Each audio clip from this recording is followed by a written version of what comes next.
Assalamualaikum warahmatullahi wabarakatuh. Saya Nur Fitriana Sam, nomor daftar hadir 26, peserta Latsar CPNS Universitas Borneo Tarakan, Puslatbang KDUD Lan Samarinda.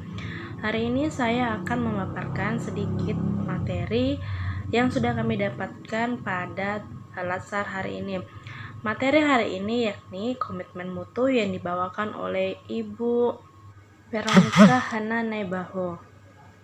Komitmen mutu adalah janji pada diri kita sendiri atau pada orang lain yang tercermin dalam tindakan kita untuk menjaga mutu kinerja pegawai.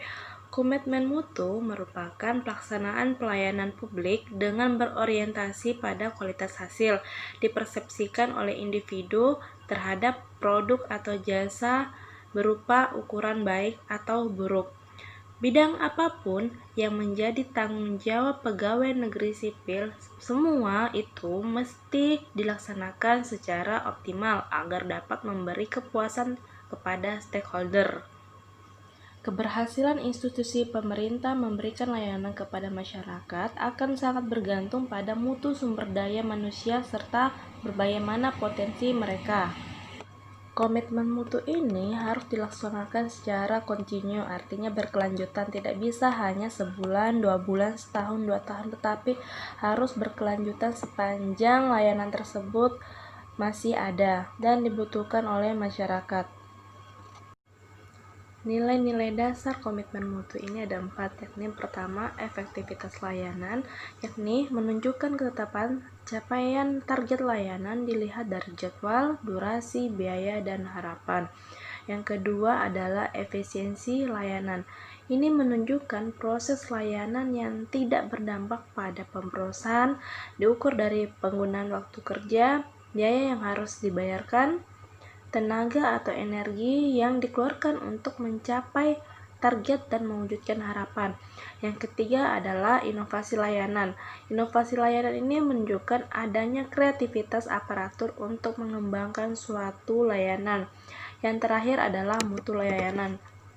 Menunjukkan kinerja aparatur yang optimal dan melayani dengan sepenuh hati sehingga membuat customer merasa puas. Untuk memperbaiki pelayanan mutu, maka terdapat beberapa hal yang bisa kita lakukan. Di antaranya yakni menggunakan metode PDCA. PDCA itu Plan, Do, Check, and Act. Plan artinya merencanakan. Pada tahap perencanaan ini dilakukan identifikasi berbagai masalah yang dihadapi, penyebabnya, dan solusinya. Setelah itu kita masuk ke tahap do yang artinya melaksanakan. Pada tahapan ini, rencana aksi yang di awal tadi harus dijalankan secara konsisten oleh semua orang. Tahap pelaksanaan ini perlu didukung dengan dokumentasi yang baik sehingga memudahkan dalam melaksanakan tahap berikutnya, yaitu cek atau pemeriksaan. Tahap ini dilakukan pemeriksaan apakah rencana aksi yang sudah direncanakan dan sudah dilaksanakan telah berjalan dengan baik sesuai apa yang direncanakan. Jika belum berjalan dengan baik, maka harus dianalisis lagi kendala apa saja yang menjadi sumber permasalahannya. Setelah itu kita masuk ke tahap act atau aksi.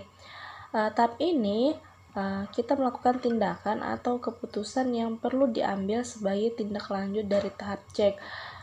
Jadi, dalam pengamalan sehari-hari, nilai-nilai dasar komitmen mutu ini dapat kita terapkan dan menjadi suatu keharusan bagi ASN agar layanan mutu suatu instansi di mana tempat kita bekerja dapat terjamin dan sesuai standar, yakni dengan cara efektivitas layanan, efisiensi layanan, menjaga dan meningkatkan mutu layanan, serta memberikan inovasi-inovasi dalam pelayanan. Saya sebagai dosen di jurusan Pendidikan Biologi Fakultas Keguruan dan Ilmu Pendidikan Universitas Borneo Tarakan dalam meningkatkan mutu layanan. Hal atau contoh kecil yang bisa saya berikan yakni membuat banner jam layanan dan ditempatkan di depan ruang dosen atau depan ruang jurusan agar mahasiswa mengetahui jam pelayanan, hak-hak mereka, serta beberapa aturan saat memasuki lingkungan atau ruangan dosen ataupun ruang jurusan, sehingga proses pelayanan bisa dilaksanakan lebih efisien, efektif, dan mutu layanan tetap terjaga. Demikian pemaparan singkat dari saya. Terima kasih sudah menonton dan jangan lupa saksikan video saya selanjutnya. Assalamualaikum warahmatullahi wabarakatuh.